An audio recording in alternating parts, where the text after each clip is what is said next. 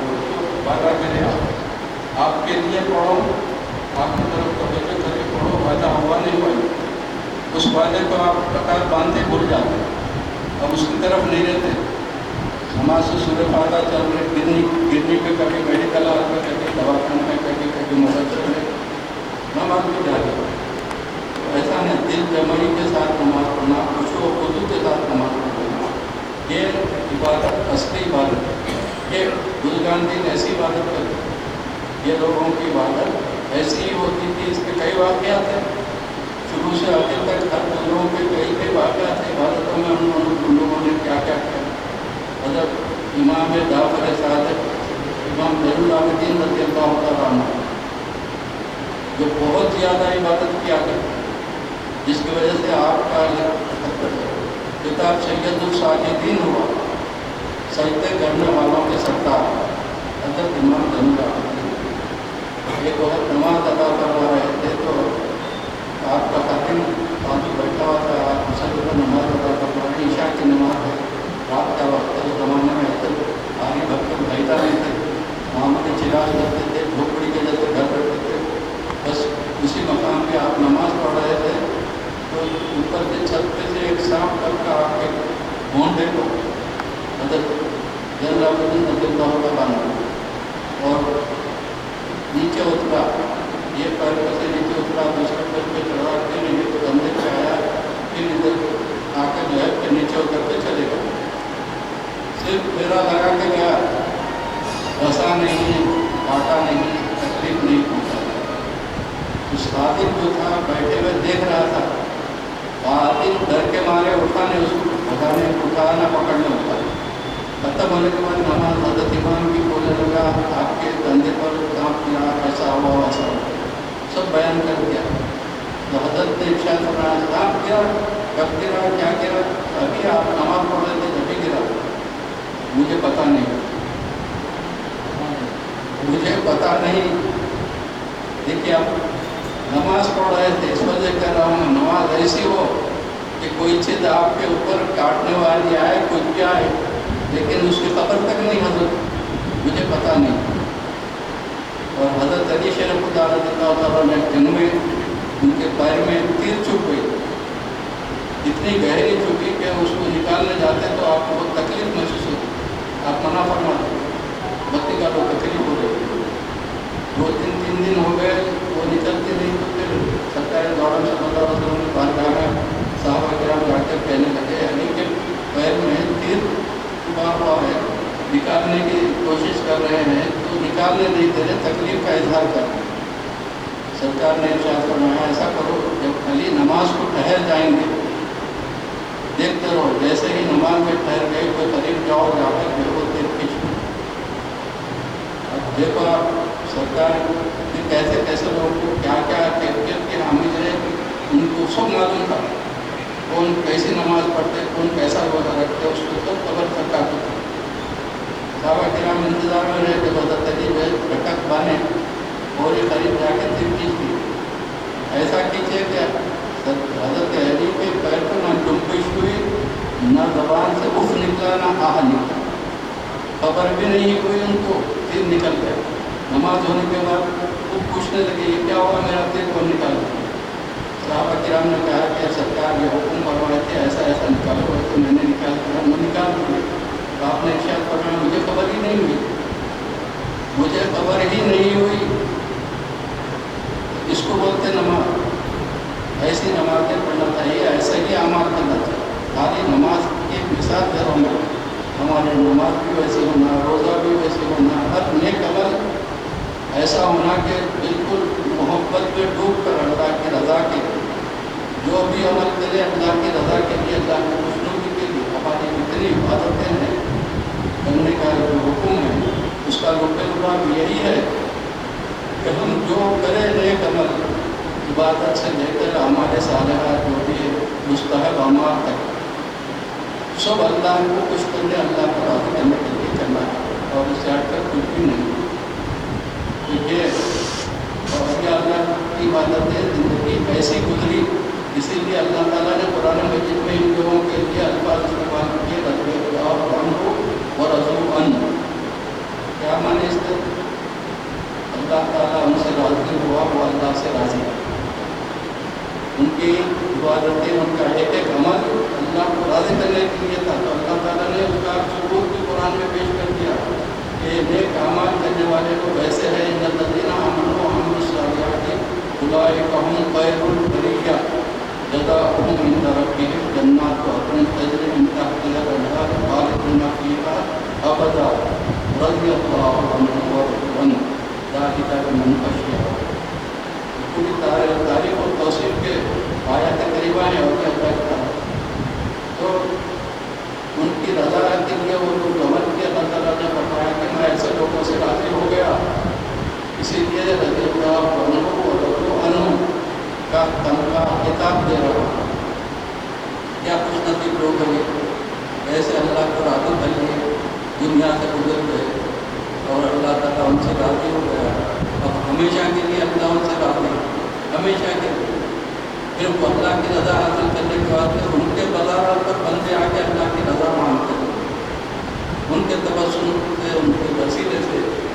تو یہ زندگیوں کو دوبارہ بندوں کے واقعات کو سنتے رہنا چاہیے، اس پر عمل پیرا ہونا چاہیے۔ اس کو کہنے کا مطلب صرف یہی ہے کہ ہم بھی اپنی زندگیوں میں بدلاؤ لائیں، چینج لائیں، اور جتنے باتوں میں آپ جو باتیں میں نے کہا اس لحاظ سے اپنی زندگیوں کا جائزہ بھی لے لیں، دیکھ کر اس کو جہاں بچتی ہے وہاں پر سدھارنے کی کوشش کریں۔ یہ محفلوں کا مقصد یہی ہوتا ہے، اور اس کو منعقد کرنے کا مقصد بھی یہی ہوتا ہے کہ انسانیت راہ راست پر آتا ہے، انسان راہ راست پر آتا ہے، برائیوں کو چھوڑ کے اچھائیوں کو اپنا دے، اور اچھائیاں بھی کرے تو ایسے کرے کہ اللہ کے پاس قابل قبول ہو جائے، منظور ہو جائے، نیتیں صاف رکھو، دل صاف رکھو، فکر صاف رکھو، ذہن صاف رکھو۔